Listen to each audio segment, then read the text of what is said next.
Well, we're running out of sunlight, but I wanted to bring everybody the small barns, what's going on with them. I didn't put Carter, Michael, Dio, and Dominic, so I should have looked this over. Talked about it first. Did I? Yep. Oh, you're right, I did. We're going to talk about the small barns, the smaller barns right now. Tim only has one horse, Will, to win Hanover. She raced great this week. Second in 57, broken equipment. That's what she is. I want to see her continue to come out and do her work in that manner.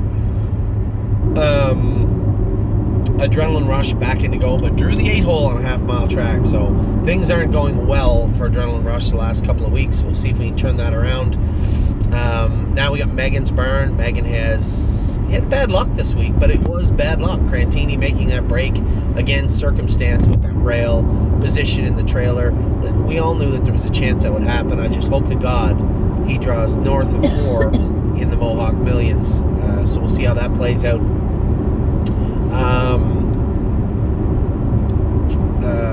Who else does she have? Landing Strip made a break last night. Also, he's a little off left time, that horse. I thought he was when I drove him, but he was kind of looking for a way out. What he's really looking for is to be gelded, I guess, because his attitude is really standing in the way. And I say that emphatically because, from my understanding, his brother did the same thing. Pinkman did the same thing. So I'm trying my hardest to keep his body intact. You want to shape up real quick. Brace for landing. Race good, but he shut his air off. A lot of people ask me, well, you have to explain why you think that. I don't think it. I know it. He did it on Mark up here. You can see it under the scope, a little bit of bruising and redness in the throat area. He's an immature colt, and the way he carries his head, when he gets grabby, he carries it back a little bit. And if you're holding on to him, it's very, very easy to shut his air off.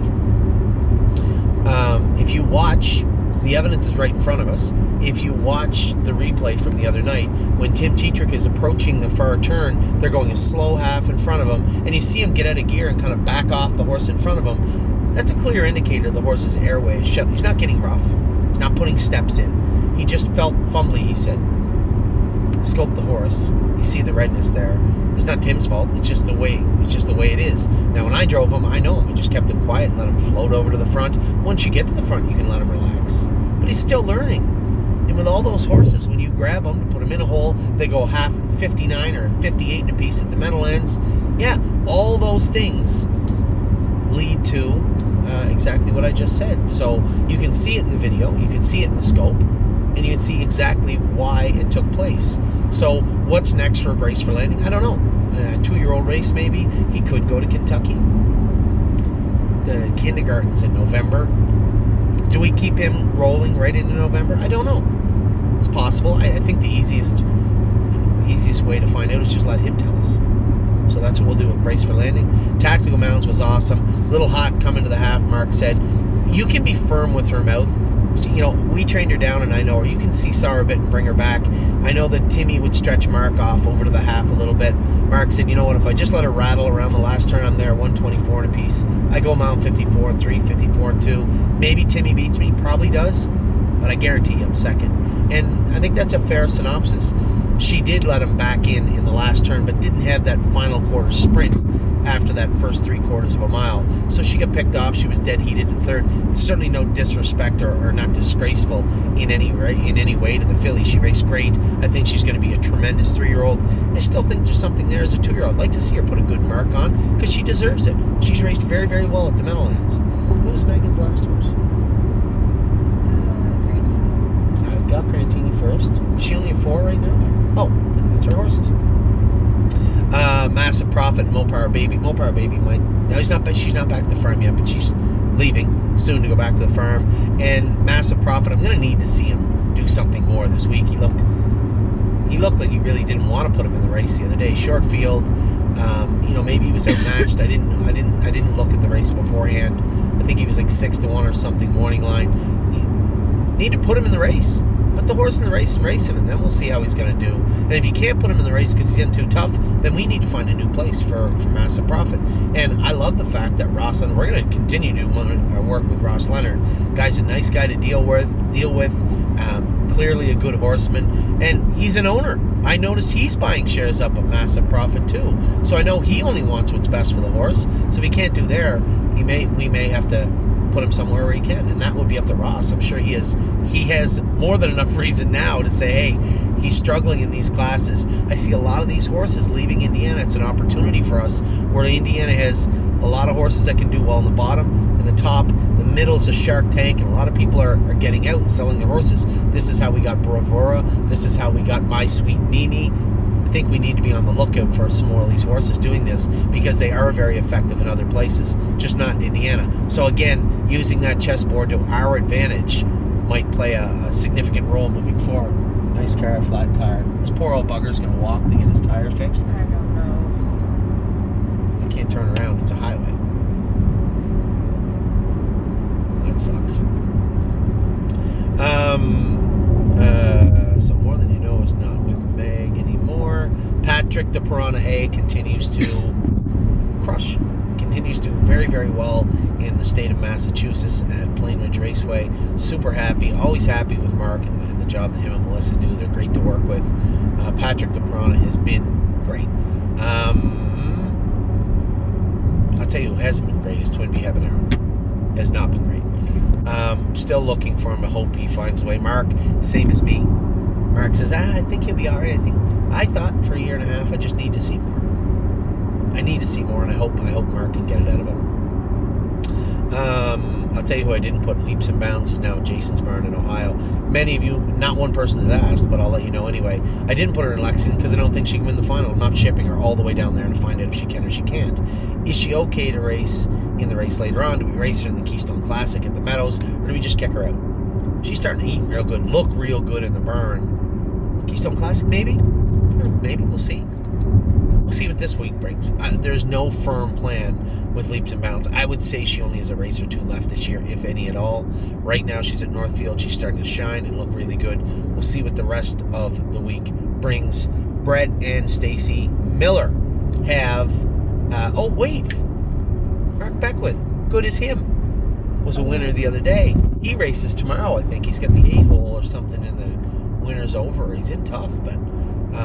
I'm very curious to see how this horse is going to race the rest of the season. Only a few starts for this horse this year, so he might be a really good find for us in the fall and into the winter. Kings County, talk about good finds. Wow. What kind of year has this guy had? Heading to the Caesars next week in Indiana. The plan was to bring him in easy, don't have him singing tight, and I agree 100% with Stacy. Horse has been tremendous. At some point, he's going to need a little bit of a rest, but what kind of a year has this horse had for us? Wow, what a nice horse. And again, bookends, we're talking about Walk on the Moon, made a break the other day. I was worried about him making that break going. He's done that so many times. He's so flawless going into that turn. They put one step in and roll off. A lot of people were worried, Anthony, he's in Friday, Sunday. He's in the amateur on Sunday with Lauren driving him, I believe. So he made the break. So I guess that's a moot point. Doesn't matter. It wasn't much of a race at a Walk on the Moon the other day. Hopefully he can do well in Delaware, and I would like to see him get back going. He always seems like you got to see what he won't do. I was going to say can't. I know he can. What he won't do when you get to his barn. And as I said to Brett, I talked to him for about 10 minutes about the horse. He said, man, he's got such a beautiful gait. I said, you don't have to tell me. He is an Adonis, just a beautiful animal. Problem is, he's not really sure he wants to be one. So, you got to do what you got to do, and hopefully, I'd love to see him race good on Sunday, both for the horse, both for our clients, and for Lauren also. So, good luck to everybody with him. Per Lucky Jim Eats, I know a couple of people said the other day, he's not getting in, can we just move him somewhere? No, not moving him anywhere yet. I mean, here's another horse with a ton of starts this year. Hopefully he gets in at Hawthorne or Indiana and we can get the horse raced. If he can't, then we'll make a decision at that point where we're going to move him. But the horse has been superb for Jim Eaton. The horse won his race last week. I think we should give the horse give both Jim and the horse the benefit of the doubt. And if he doesn't get in this week, fine. Then we'll discuss it after this week. But for right now, this is a problem we have. We have a good horse that fits good classes that aren't filling. It's a problem. But doesn't mean we have to jump in any rash decisions, and I think giving the horse time to find a class, hopefully, is exactly what we have to do. Per Lucky, 3-point blue chip with Julie. I told everybody 3-point blue chip had trained in 220 when I talked to Andy the other day. I didn't know that. So he's quite a ways along. He's not perfect. He said, there are days where when we go to swim him, he's a little tender on that foot. We'll re-x-ray him from time to time. There's no new issues. There's nothing there. He doesn't have to tell me. The horse got a screw in his foot. He's going to have good days. He's going to have bad days until he gets it right, until he is super comfortable. I think the plan that they have outlined, where they've integrated swimming and training both into his work regimen, is ingenious. I think it's intelligent. I think it's smart. And I think the horse will get back. So hopefully he will. I'm looking for big updates from him in the next 2 weeks. And then Taiwan is not with Megan also. She's with Gary. As I said, just watched her finish 5th. But race good. We were watching the race, and I was happy that Yannick moved her. I was happy he gave her a chance to race, but 52-1's lots for that filly. Now she is coming in to next week tighter, a little sharper. She had that schedule where there's quite a few gaps in her schedule. This is one of the weeks, we're not getting off here, right? Okay. This is one of these schedules where it's a big deal. Having her back in 7 days is a big deal. I can't wait to see her race next week. Yes, she's in tough. Yes, she's 20-1. And you know what? I felt bad. I was a little... In my email, I went back and read it today. I'm not going to mention any names other than a gentleman named Richard, who's a partner of mine with Taiwan On. We had discussions this week about potentially selling Taiwan On, and I went back and read my email, and I felt that I was a little bit rigid in my email, and I'm going to reach out to Richard, and I apologize for that. When it comes to Taiwan On, she is a nice filly. But my take on the situation at hand is, in regards to potentially selling her, she's a little different. She only has 4 wins. She is a very, very fast filly. And I don't think that I'm against seeing what she's going to do as a 4-year-old. But again, I don't want to repeat the mistakes of the past. I keep saying that because I think it is exactly the truth. Somebody tried to tell me we should keep Sweet on Pete the other day, and they referenced globetrotting. Well, I'm not breeding Sweet on Pete. She's well-bred filly, and maybe a breeder would want her for that reason, which would only make her worth more. But in regards to globetrotting, she's made $59,000 since her 3-year-old super farm. That I can see anyway. I think my math's okay. I would categorize that as a massive mistake. What we should have done is maybe bred her last year then. She already had that mark of 52, I believe. Oh no, she might have put it on in the summer. But at the end of the day, racing that filly and not having her full, I believe, that was a gamble that didn't pay off. Now we can continue to gamble on some of these sophomores. I just don't want to put us in a position where it doesn't pay off. Nobody wants to do that. So, again, I apologize if I've come off rigid. Sometimes, I got so much going on also, and I don't mean, you ever write an email and then you reread it and like, geez, that sounds like a dick. I don't mean to do that. And if you've ever read an email from me for that, it's never my intention, ever. So for Richard, I apologize. Just trying to show everybody that we have options with some of these horses, and depending the timeline, those windows can close, and we just have to be cognizant of that as a group and move forward either conservatively or aggressively in regards to purchasing or selling horses. So with that, this is something that's been ongoing. You guys know my stance on it. I think we've made some great gains. I think we've forged a path for the stable.ca moving forward that makes complete sense, and deviating from that, I'm always a little leery now. So with that, I'll let you guys go. That was the small barns with a little bit of a ramble on the end, but that was the small barns. All the barns are done now. We're losing the sunlight. I don't think I'm going to do my opening tonight. I think I'm going to do it tomorrow when I've had a fresh night's sleep. I was exhausted after the sale. Amy and I were both tired. Danny was exhausted. Nice to be back in Canada, back home. We're on our way back to Ontario now.